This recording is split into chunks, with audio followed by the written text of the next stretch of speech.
very happy. I ran a season's best. I ran 4:03.71, so I'm really happy. It's a progression ahead of the European Championships. I was in a super fast race with so many girls running sub 4 minutes, so I think I thrived off the back of it. And yeah, it's super good to be in a stadium like this with all the support and cheering.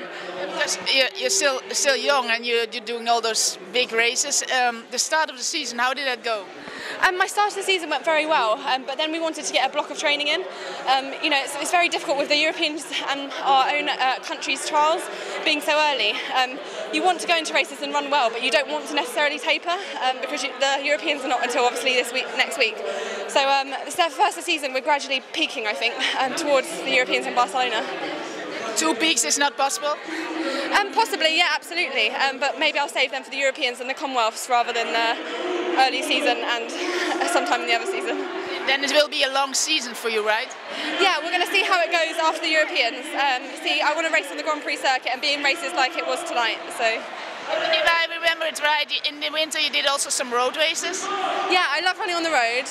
I think it's a really good surface and very responsive. I did a half marathon, 10 kilometres on the road, and that's where I see my future going, stepping up to 10 kilometres marathon as well.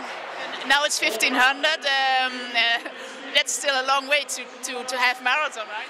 It is, yeah, but because of all the cross-country I do lots of mileage, so I run fast off of big volumes, a big aerobic base.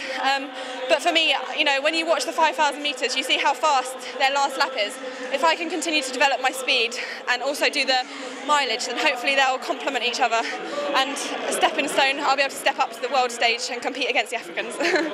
Do you notice times during the race? I knew that we went through the first lap pretty quick and it was so strung out, and 800 I thought this is good, this is perfect timing, and a kilometre to go I knew I was about 2:40 something and I thought this is bang on right. I had to run a little bit wide on the last lap, but I finished strong, so I'm very happy.